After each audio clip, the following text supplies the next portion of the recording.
Hi, this is your host, Andrew Raffel, the founder and CEO of Baintree Wealth Advisors. And I want to welcome you to the Your Wealth and Beyond podcast, a show that was created to help you simplify the financial world and to ensure that you're living your best life now and in retirement.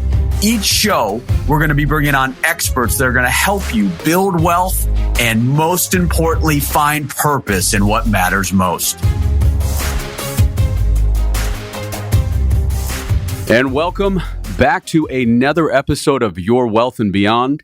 Welcome to 2020. This is our first show, and I am super excited to make it live and to have on a wonderful guest to get to know this morning. Brian Mohr, welcome to the Your Wealth and Beyond podcast. Thank you very much. And I just have to say that you said wonderful guest. You don't know that to be true. This could be an utter disaster. You know what? I'm thinking high level here that we're going to hit this a home run, but you're right. But so Brian is the founder of the Mohr Impact Group, a consulting firm focused on what? It's focused on organizations that want to unlock the potential of their people by really honing in on the importance of human connection in the workplace. And I think in today's world where we're so connected technologically, but I feel like we're so disconnected with our relationships. It's so true. You know, the amount of time that we spend tethered to some sort of an electronic device.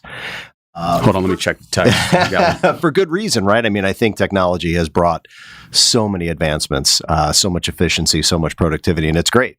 It does a lot of great things, but what are the consequences? And are we now bordering, and I would say yes, into a world where technology is actually becoming a surrogate for real human connection? And we're social creatures. And so how do we make sure that as we continue to focus on doing more with less, that we don't lose the importance and frankly, the need that we have as human beings to feel connected to one another? Yeah, and I think that's so important in today's world. So working with the executives, the business owners, and the employees, and having that higher vision together that they're on a mission to not just help their clients, not just help bring in revenue, but have that purpose. I mean, especially, the millennials, they really want to have that purpose. It's not so much about making money. Yeah, and I think, it's interesting. The millennials, I think, get a lot of credit and maybe take a lot of flack for bringing this more balanced approach to the business world. But at the end of the day, I do think that all generations were wired quite similarly.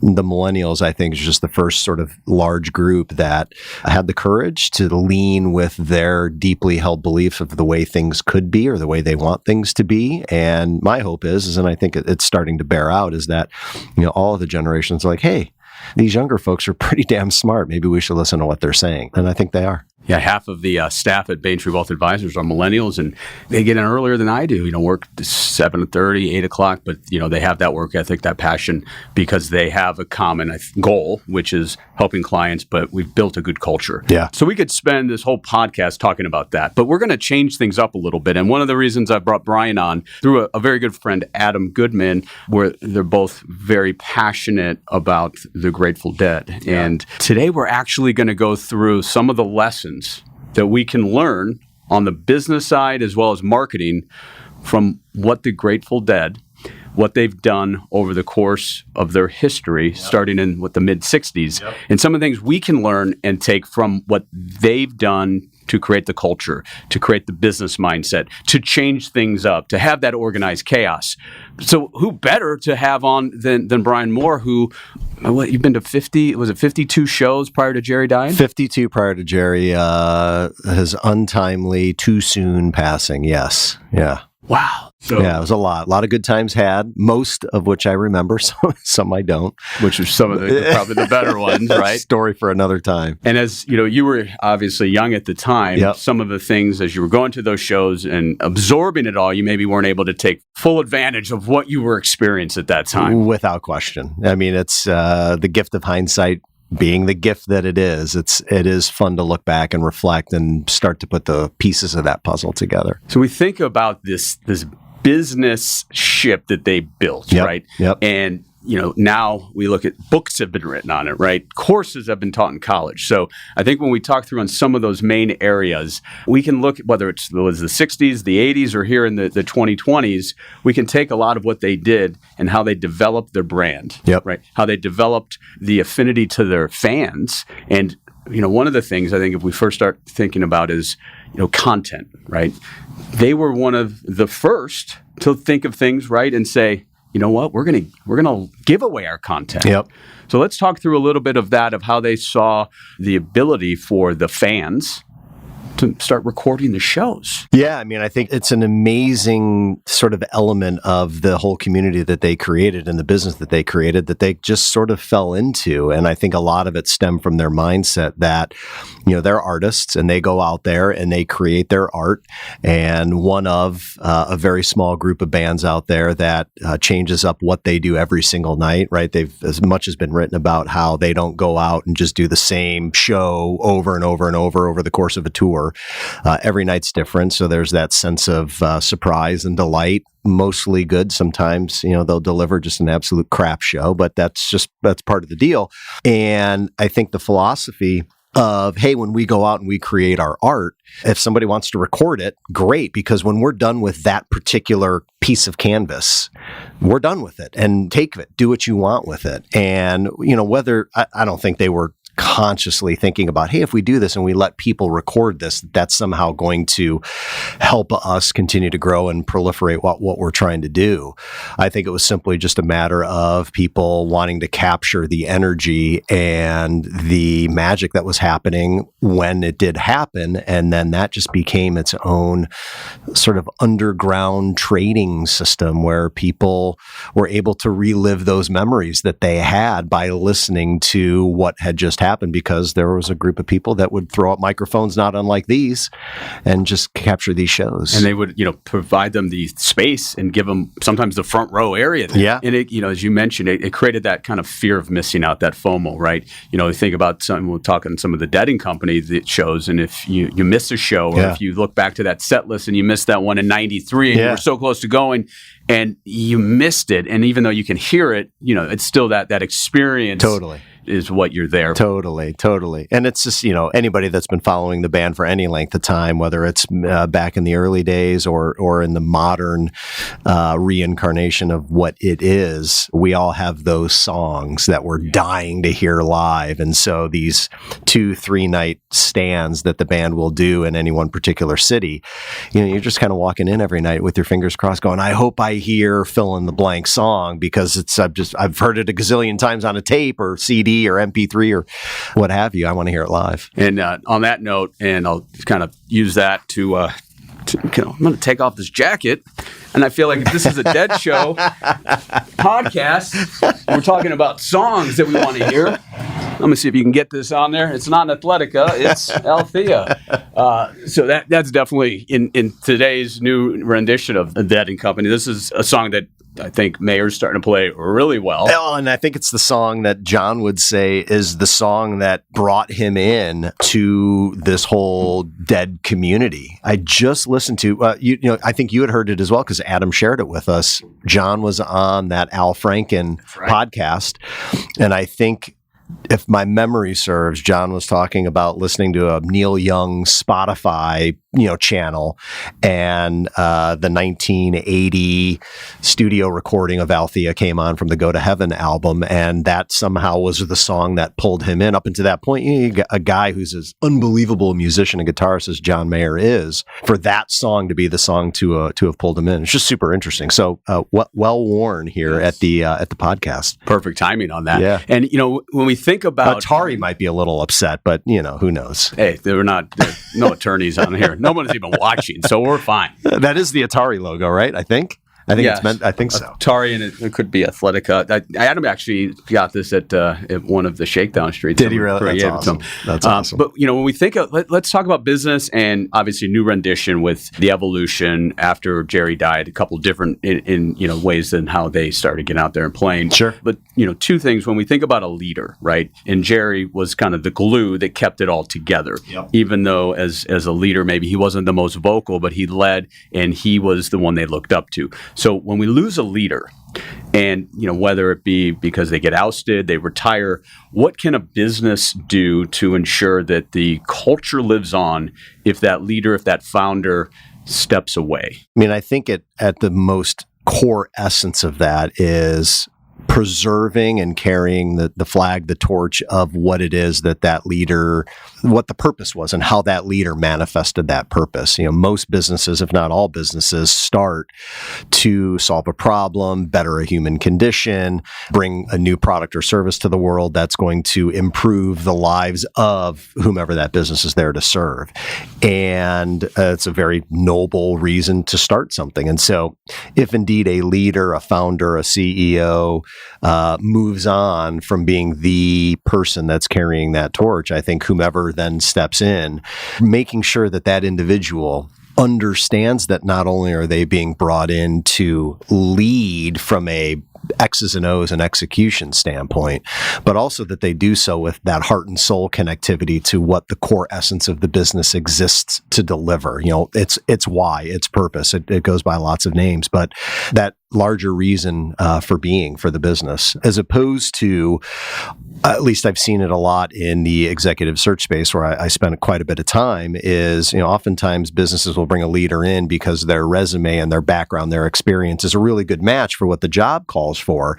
But then they'll forget about that whole human connection, that heart and soul connection, that becomes the greatest accelerator of performance, is when that leader or leadership team not only can get the job done, but gets it done in a way that is perfectly aligned to the essence of the business's purpose. And the people that are being led, the followers, if we want to call them that, can feel that connection. It's not just about the X's and O's, which matter. It's about the whole thing. It's about the X's and O's and the heart and soul and bringing that all together. And so, when I read back in when Jerry passed and then kind of the infighting, right, Phil and Bobby and terrible. It was one where they were just on their own path. Yep. And although they tried to get back together, at the end of the day, there was nobody leading that ship. Yeah. And even though they had the people that were wanting them to figure it out. And that happens so much in business when you get the person that's keeping maybe the egos at bay. Yep.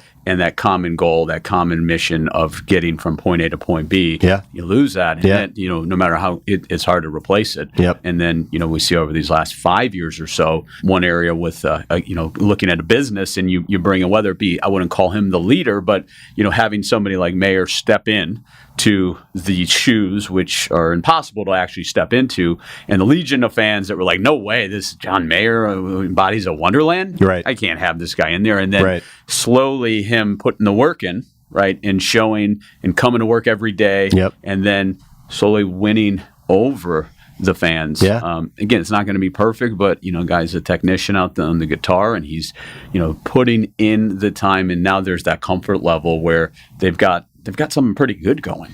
They do. And it's, and even prior to John coming in, even when Jerry was still alive and the band was going through its, years and years of evolution, in many ways, it was a leaderless band, even though Jerry is often hoisted up on the pedestal of being the leader of the band. And maybe that's just the curse of being the lead guitarist in many, many bands. That becomes sort of the go-to person, that the person that sings the most often or is the lead guitar player. In many regards, that band, the entity, is a leaderless entity. Not that there wasn't a leader, but it was an environment that they magically created where whomever had the most energy, whoever was sort of advancing what they were doing musically the fastest or with the most intensity, the band, having spent so much time together, was able to fall behind and sort of hear without words who was the person, whether it was the drummer, whether it was the keyboard player, whether it was the bass player, whether it was Jerry, whomever it was, whomever had the most energy was the person that took the lead, and then the band was able to follow suit. And it became this super organism that the leader constantly changed. And I think what's interesting about Dead & Company in particular, you hit the nail on the head, that so many fans who loved the Grateful Dead with Jerry had a really hard time because John is now stepping in to fill shoes of somebody who, like, they couldn't look more different, right? And here's a guy, John Mohr, who had this amazing, and still does, this amazing career as a more of a pop musician, even though he comes from the blues. I mean, he's a blues guy at his core. It's such sort of the opposite personality of what Jerry Garcia was. Yet John came to it, to your point, put the work in, and recognized, I think, right out of the gate that he's just a contributor. He's not the leader. There's really no leader. And he was able to kind of figure out that this is a group of musicians that don't designate you're the leader. It's whoever is advancing the musical story furthest is the person they fall behind. And I think companies can take that and utilize that to help become more successful. Absolutely. The best leader is one that lets their people. Yeah. And in your case, you're right. You hit it on the head there, is that every night there's a different, on a Deadhead company show, there's a different person taking the lead. Totally. Which is fantastic. Yeah. And I mean, that opportunity inside of a team or inside of a department in business, you may have the title of, department manager, or whatever, the vice president of X. But as you're going through the day-to-day, the week-to-week work and working on a variety of projects and initiatives, if there's someone who really lights up and has a lot of energy, a lot of passion, a lot of enthusiasm around a particular project initiative, just because they don't have the title of being the leader doesn't mean that they don't have the capacity to step into that role and bring people along, because they're the one that is moving the momentum, the progress furthest with the most energy. Yeah, and as they grew, think about the counterculture in the 60s, and they became, more, I wouldn't say mainstream in the 70s, but think about all the people that were helping them behind the scenes. That great documentary that came out last year really showcased a lot of that. Yep. Looking at the blood, sweat, and tears that everybody felt. And that's something that, in case of business, if you've got that can help you excel to the next level. Yep. So when we think about social media now and this, we're so connected, but we're not connected. Thinking back to some of the successes of how we saw this culture being built from the ground up, and then became a little bit, more mainstream. And then maybe in the 80s, we could say it became, some of their popular songs, they became more. But that experience, right? That experience that back then, the people were striving to have that experience. And now in today's world, you can almost think of them as like that was the Facebook before Facebook, right? in the context of being able to, think about the shows as you got older, you've been able to go to shows, and then all of a sudden you're seeing a buddy that you hadn't seen in a year or since last summer, and then it's like boom. And we think about in today's world what we remember, like from last year. All the different days mold in, they meld into each other, and you think about experiences, right? And live events. Those experiences live on. You think about you're remembering stuff from the 90s, sure. As much as you can remember some of those shows, right? Yeah. But those are some of your fondest memories. They're great. And it's interesting, that whole community. And I think it's widely misunderstood, or perhaps unfairly pegged, right? People who don't know what the Grateful Dead is and hear someone speak about it, if they have no concept of what it really is, I think oftentimes, and maybe this is just a story I'm telling myself, is they'll immediately jump to, oh, that's just a band that uses drugs and you just go there to get wasted. Drugs are bad. And sure, there is that part of it, right? There are people who go there to do things to themselves, and that's what they're there to do.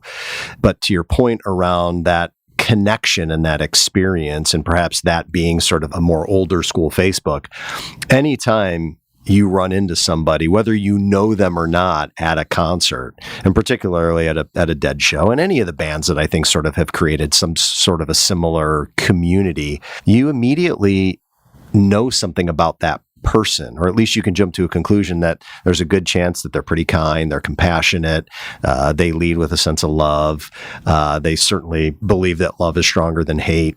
They want to be part of this community. There's that connection piece. And I think that's, to me, one of the most beautiful things about this band and what they did is they created a community, and you meet people before, during, after these shows, and you immediately know something about them, and it's almost an unspoken, brother sisterhood. Yeah, you go to a show, you'll see Wall Street people. You'll back in the day in suits. You'll have doctors. You're gonna have engineers. You're gonna have blue collar. You're gonna have those that are kind of off the grid and all getting together and just not judging. Yeah. And in today's world, that very rarely happens. Yeah. So that's the type of draw, and it's whether it be the Dead or you look at what spawned from that, things like Fish, right? Who kind of took from everything the Dead did and made it their own, but understood the power of the team, community, the power of the community, and treating your fans, treating them right. And that's you think back to this marketing. It was a marketing machine, and they were with the Dead thinking they understood. Okay, let's mailing list, right? Let's get our loyal fans. Let's get their addresses, right? There's no email back then, and let's push out good stuff. Let's push out and keep them connected. Let's make sure that the top fans are in the front row. Yeah, totally. And bands learn from that. Fish, now you got Widespread, you got String Cheese, all of these different bands that maybe don't sell a lot of albums, right? I mean, the Dead 94, I think they brought in over $50 million, but the majority of that's touring and merchandise, right? Yep. So they realized that from the get-go that they don't do it in the studio. Yeah, and they never could. They never could. Even though they've got a few really good studio albums, that just was never their thing. Interestingly, it just was never their thing. But I agree. And they realized early on, okay, we're going to, even though it's like that organized chaos, we're going to look like we're just kind of doing our thing and, flying at the rails of, hey, we'll make it happen the next day. But they really created a company, right? And without question, a real company, board of directors were them. Yeah. They didn't have the record company telling them what to do. And then they realized early on, that they could, do really well with the merchandise. Yep. But then think about what they were able to do with that community is how many entrepreneurs did they create? It's unbelievable. And it's still to this day, right? It's got to be in the tens of thousands, whether somebody's selling something on Instagram now or you go to Shakedown Street and they are literally, some are just surviving to go to the next show. Yep. But that's what they saw from the get-go. Hey, that's what they are choosing to do, right? Nobody's forcing anybody to do that. But yeah, it's fascinating. It is fascinating. And what a study in some sort of human behavior, human psychology of what that whole thing is. And you think, the branding of what they created, it's in line with Nike, it's in line with Apple. Yeah. You've got that loyal fan base that will stop at nothing to be part of that. Yep. And it's the same premise with all these companies that have developed and continue to evolve that brand and align themselves for hopefully the right mission. Now, as companies, as everything gets bigger, it gets more convoluted. Google, we are no evil, right? What's their saying? Do no evil, right? Do no harm. And now they own us. Yeah. So, and they really gave, that give away the content. And then we became, their revenue stream. So that's a whole nother podcast that we could get into. But, it's about creating the tribe that, and that's what good brands do. Create 100%. The tribe and then focus on them. Find your fans and treat them really, really well. Yeah. And love them. Well, it's interesting too, just in the whole, I think the music business, at least in the live environment, a group of artists, musicians jump on stage and the really good ones understand that it is a symbiotic relationship with the people that are there and that energy transfer. It's real. It is when it happens. This was maybe 2 or 3 weeks ago. My wife and I and some friends went to the Van Buren, the music venue in downtown Phoenix area, and we saw a show, the Trey Anastasio band, the lead singer, guitar player from Fish, and he has a side band. And there were moments in that show where it's hard to put it into words, but every single person in the room, whether you had an instrument on your shoulder or you were in the audience, we were connected, which might sound goofy, crazy, whatever. This is not a drug-induced feeling. This is like 100% sober on a Tuesday night, and just everybody was on the same wavelength. There were moments where it was just undeniable that we had fallen into the groove, into this the groove, I don't know what else to call it, where you could look up on stage, you could look at the person to your left, person to your right, and everybody was feeling the exact same thing, like, wow, we are in it. And those moments, that's kind of what you live for, especially in a live music environment. Well, the Van Buren is a perfect setting for that. Great venue. But you can't replicate those experiences. No, you can't. And the band doesn't know that that's going to happen, right? That's what happens when everybody is united by a common purpose. Band, audience, lighting, sound, venue, like everybody. It was just one of those moments. Yeah, I saw Gary Clark there about a year ago. And that was great. That was incredible. Yeah. It's a neat room. Principle. It's a really neat room. That was the first time I'd ever been there. It's a great room. I missed that Tuesday night. It was a rainy, cold Tuesday night. Something came up. It was really cold. Now I got FOMO missing out on that. So if you were to plan your perfect show, what 5 songs would you want to hear? Oh, wow. Uh-oh. Oh, man. Oh, no. We're going there. Plan my perfect show. All right. So I am dying to see Mr. Charlie, which is a song that got put on the back burner after Pigpen died back in the early 70s. So I never got to see that. They never played it after Pigpen died. He was one of their he was one of the lead. He was one of the originals, Ron Pigpen McKernan. I think he died in 72, I want to say. But nonetheless, so that was one of their more bluesy songs. I don't know if John brought it back, but John sings it, and he's been doing that tune. They've busted it out a few times. I love seeing St. Stephen. There's something about that song that to me, that is the essence of the Grateful Dead. Love seeing that. Morning Dew. Love hearing some of these tunes, although I still struggle a little bit with some of the songs, more of the ballad songs that Jerry's old man, very fragile voice, he commanded a presence over the storytelling of these songs that, Bobby's doing the best he can. And but third song is hard to hear without. It's just hard. There's some songs, like there's that indelible mark of who's singing Stella, it. Yeah, Stella. I mean, there's what else would I be dying to hear? And this could go back to even with Jared, so it's, but yeah, these are all fantastic. You can't keep going on and on. I take what they give me, right? It's, if going back to the statistics on Dead, songs, what do you think beyond Space and Drums? What's the number one song they played? Well, the one that they played the most often is Me and My Uncle. So that tune, kind of an old cowboy Bob Weir sung tune, is the song that they played in repetition the most times throughout their history. I don't know what the number is, but they played it a lot. It's quick, fun tune. It's fun. And I think playing in the band, they did sometimes they maybe didn't even do the whole song, but it's always just somewhere hiding in between different songs and so forth. I was looking, and I think I was surprised, like top 15 or so was like Mexicali Blues, which I'm sure that's up there. Yeah, they don't. That company doesn't play that much, but that's a fun one. Yeah, you're right. We haven't heard that much. Yeah. So your whole with your career, it's been helping to place the right employee with the right employer. Yep. And then as you started looking at this and saying we want to focus on a purpose base of finding, what does that mean to the listener, to the viewer? Kind of maybe going back a little bit to what we were talking about earlier, this notion of leadership in business. I think for a really, really long time, it was the individual who had the most experience in a particular field, a particular discipline, and the human aspect of that individual leader's connectivity to the larger reason, the larger purpose, the larger why behind the business is why is it in existence, as a piece that I don't know that it got nearly as much attention as it deserves. And it's interesting too, because if you rewind the clock back in the mid 1940s, there was a Harvard professor, his name's Elton Mayo,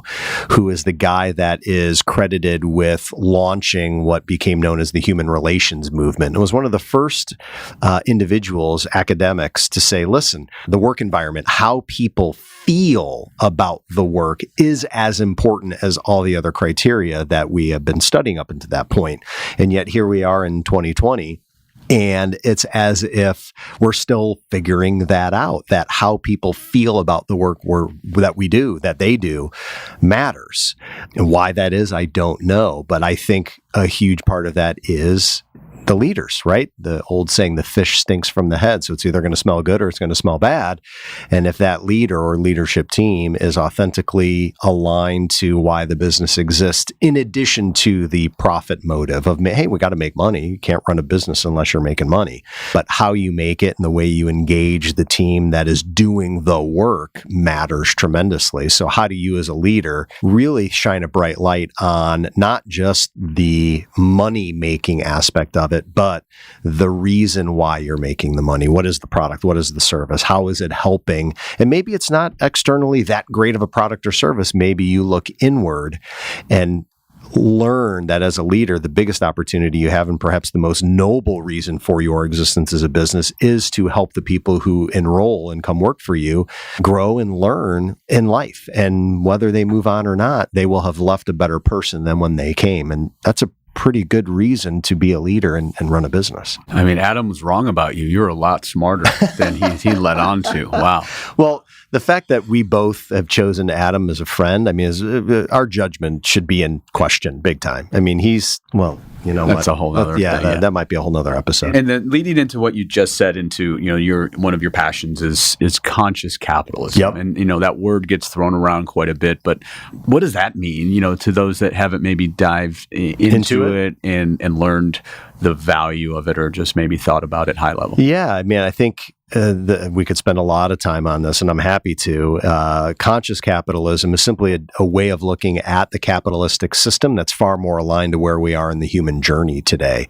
And for whatever reason, the capitalistic model has devolved into a very short-term shareholder-only mentality. And I think a lot of that's driven by the businesses that we put up or that captures our news media and the attention of the news, as well as Wall Street, right? We quarterly, and you've got activist investors and you've got, just this drive to make money. And I'm not an anti-profit, anti-money guy. I have to make as much as you want. But there's a way to go about doing it that can benefit all of the stakeholders, not just the shareholders. So how do leaders today who are running for-profit businesses look at the opportunity that they have, not only to deliver a great service, a great product, and make money, but do so in a way that pays attention to all of the stakeholders that their business needs, the ecosystem of suppliers and vendors and the community, the employees, the clients, the investors, right? You've got this big ecosystem of participants in the business's success. The business can't do it alone. So how do leaders recognize the impact and the ripple effects of what they do and how they do it so that they are doing their best to create winning opportunities for everyone, as opposed to looking very short term and saying, well, if we really screw our vendors and try and pay them as little as possible, regardless of the impact on them and their community, we can deliver more money to the shareholder. That's an option, and a lot of businesses do that. But at some point, that ability to continue to pull levers that screw one group in order to benefit another is just such a zero-sum mentality. And it's thinking, well, there's a scarcity mindset, and there's only so much to go around. I think we are learning that that's not true. How do we become more creative? How do we think more long-term? How do we really understand the needs of all of the stakeholders and figure out, all right, how can we create wins for everyone? And that may not be possible every time, but to not even challenge ourselves as leaders and ask the question and think about it, it's just a huge missed opportunity. And you got small businesses struggling to survive, and then you've got mature businesses. Can a smaller business, as they're getting up and running, can they look at conscious capitalism as something that's realistic? I think so.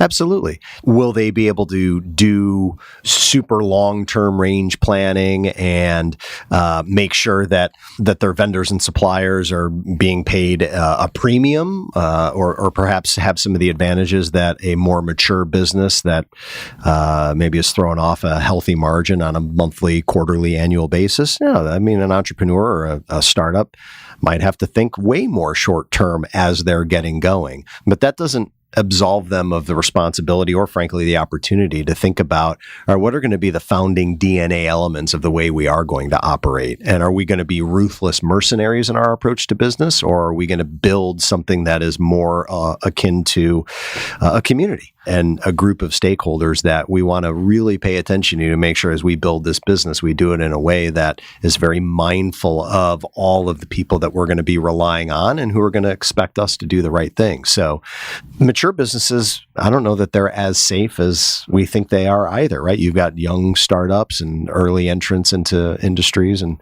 different segments that are shaking things up. So, yeah, I mean, I think everybody can do it. Yeah, like at Baintree, as we are, small company of 10, but what I've put in place every quarter is one of the employees gets to pick something that they're passionate about, and then we do a give back, whether it's feed my starving children or setting up some type of water drive in the summer and involving the clients and letting them feel that we're all working together. A good friend of ours is one of the leaders at Habitat for Humanity, so that's one area that we're going to put together in the near future for both the employees as well as clients. Come on out. We're going to spend the weekend and we're going to get our hands dirty. We're going to build and we're going to have something that's going to be sustainable and used for a family for many, many years. So those are little things that companies can do if they don't have maybe the type of capital that's coming in or the type of expertise or employees that can strictly focus on that. So it's empowering your employees, and they love it because then they come to the table and they know it's on them, and we know it's going to be something that they're passionate on, and then they're going to spearhead it.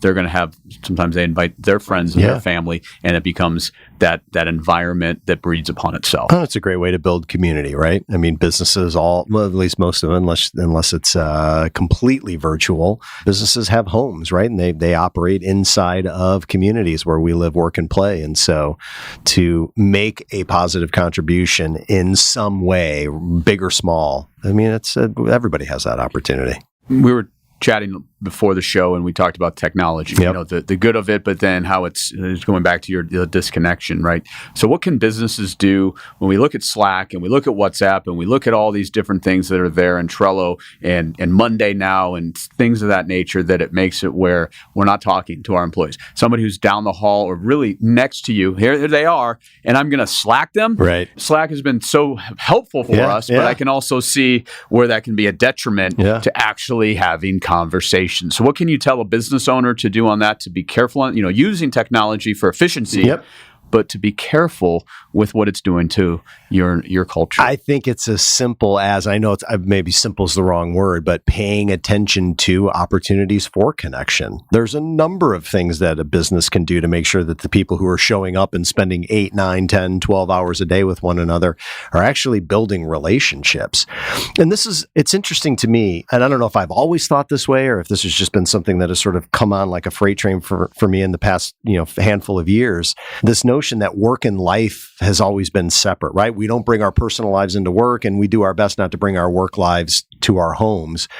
That's like, that whole construct it's been shattered.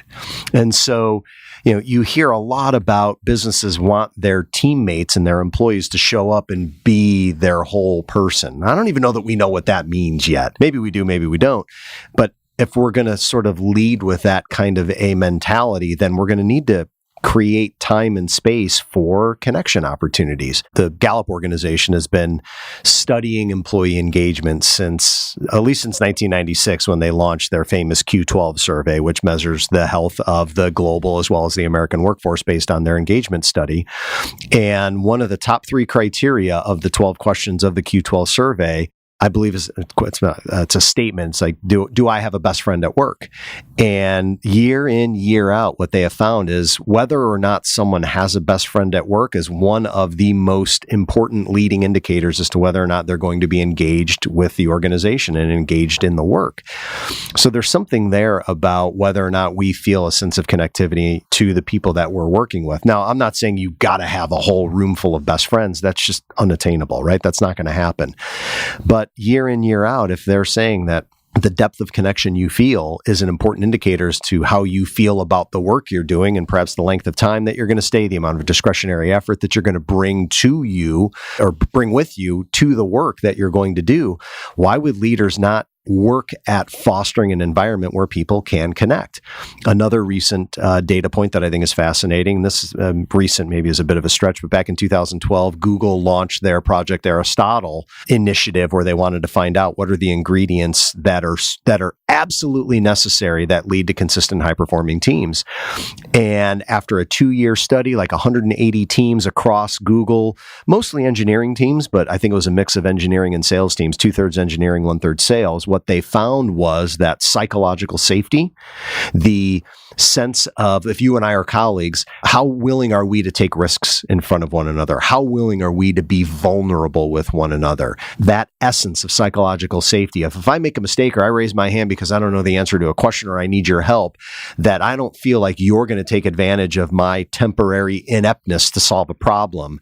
You're not going to take advantage to advance your own career based on my inability to do something. Well, in order to even feel vulnerable, in order to take risks, I think like a necessary ingredient to that is, do we even feel do I feel connected to you? So what can leaders do to create an environment where human connection can happen? It could be done in a variety of ways. It can be done in new hire orientation. It can be done in every team meeting where you simply set aside 5 to 10 minutes to create an opportunity to do a check-in, to do some sort of a connection where people can talk about the things that are really important and happening in their lives right now. And that might be taboo for some because we want to leave life at the door and not bring it to work, but who are we kidding?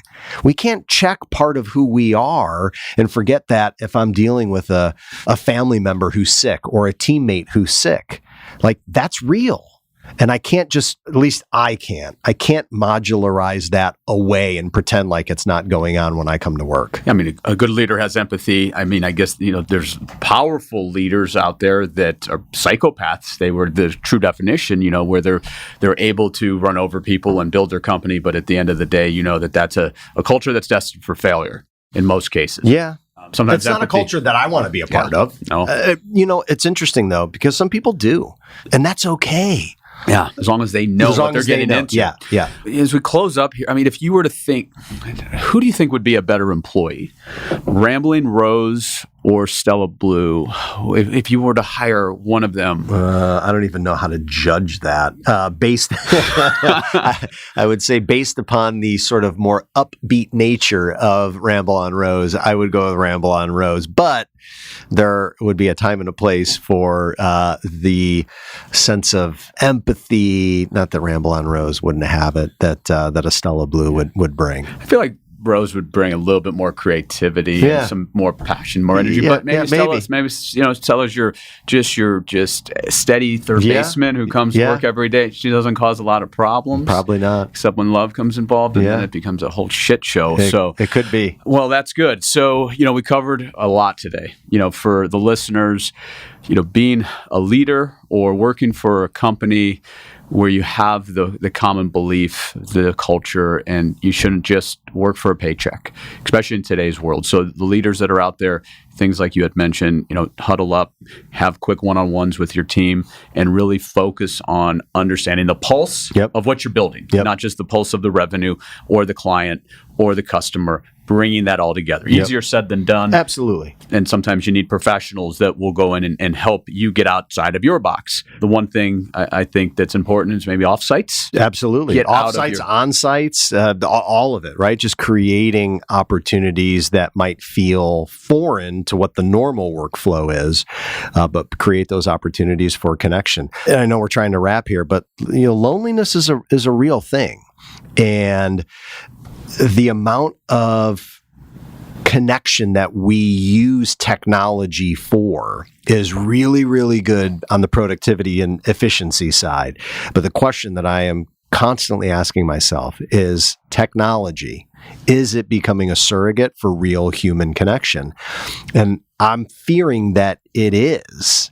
And it sort of coincides with, there was a recent Cigna study. I think they did it with UCLA, or it might have been UC Berkeley. I apologize. But more than 50% of Americans, based upon the research that they did, answered the question, do you have at least one meaningful social interaction each day? And more than 50% of Americans said no. So, the impact that loneliness has on us is pretty profound. I mean, we're social creatures by nature. Connection is part of what we need to adapt and survive. And if 50% of Americans aren't getting some kind of connection that we need for adapting and surviving on a daily basis, how many days in a row can you go before that really starts to weigh on you? And you go to work, and are you performing at your best? Probably not. And then you're going home and you're swiping left or swiping right or swiping up, and you're living, vicariously through all these other people. And then you're questioning, what am I doing with my life? And you're not having those friendships. I don't think you need a whole bunch. You don't need 30 friends, but having those core, just a few, that provide you that peace of mind, that sanity, those experiences, being able to share. And I think that's what so many are missing. Some have a lot of the circle, but there's no real true connection. Yeah.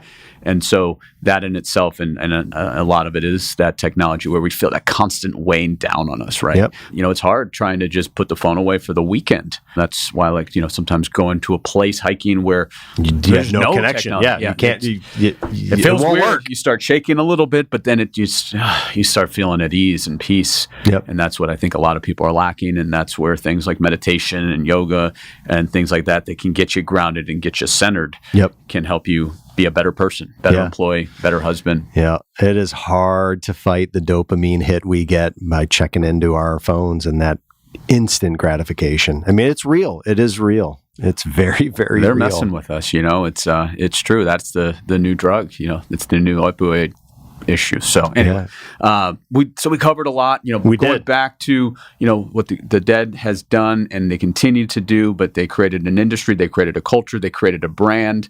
They took care of their people. They worked in unison. Didn't think they were better than anybody else. And now, 50 plus years later, they're still rocking and rolling, and they're doing the thing. It is pretty crazy to think about that, the institution that is the Grateful Dead. I mean, there's a band whose unspoken leader, as most would say, died in 1995. So what is that? 20, oh my God, 25 years ago. 24 years ago. Yeah. It would be 25 in August. Hey, we're math majors over here, everybody. And I own a financial services company. Yeah, so 25 years ago, and maybe it's just the bubble we live in. They seem to me to be as relevant as they ever were. Well, it helps too with having Sirius, the Grateful Dead channel that keeps continuing on. I know you had the fortune to take your daughters to a show recently. Yep. Something I haven't done yet, but she hears it enough where it's not just Daddy, your music. She's it starts ingraining in her, and I'm hoping as time goes on she'll really start appreciating that in other music. Whether it be the Beastie Boys or certain things of that nature. But that was for you, that experience. It was awesome. It was super cool to go. I mean, it's something I never thought I would ever do, but to go, because both my girls are teenagers now, and my wife and I, we contemplated, do we really want to expose them to the shenanigans that can happen and often do happen at a concert in general, regardless of who it is. But we've done a really good job, at the risk of sounding overly confident in our parenting skills, of teaching them right from wrong. And they really enjoyed themselves. And it was a lot of fun. And they've been listening to it their whole lives because I've been listening to it for their whole lives. And for them to see it live, and they both, I have two girls, they just think John Mayer is obviously, drop dead gorgeous. So we're excited to see him perform live. And it was really a lot of fun. Yeah, he definitely is bringing a new class of fan, definitely. Sure. Did you walk him through Shakedown Street? We did. What did they ask you about why, Daddy, why is somebody taking a balloon and sucking down? They were very interested in the whole nitrous balloon thing. And we explained that's, typically what you would get at the dentist if they were, doing some sort of an oral procedure and had to put you under. And they're like, well, isn't that dangerous? Like, well, yeah, it is very, very dangerous. So you had them just split one then? Yeah, we figured splitting one would be, absolutely. Yeah, such a good dad. The balloons are so big these days. So so big. We're just kidding. If there's anybody out there, this is a joke.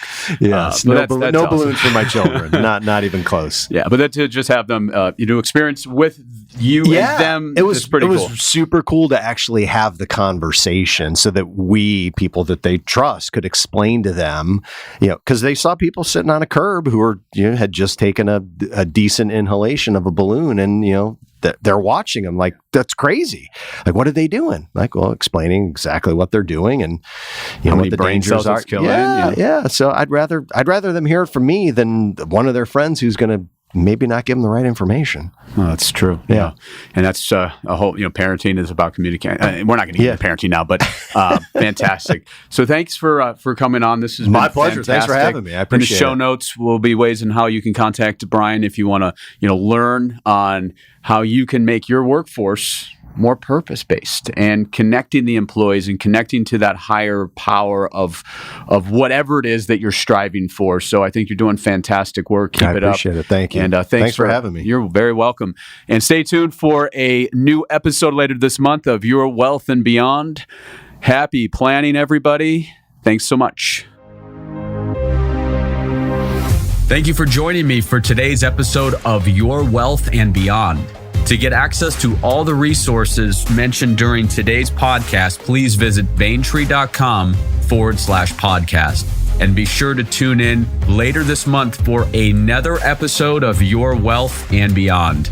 Investment advice is offered through Baintree Wealth Advisors, LLC, a registered investment advisor. Insurance and annuity products are offered separately through Baintree Planning Group, LLC. Baintree is not permitted to offer, and no statement made during this show shall constitute legal or tax advice. You should talk to a qualified professional before making any decisions about your personal situation.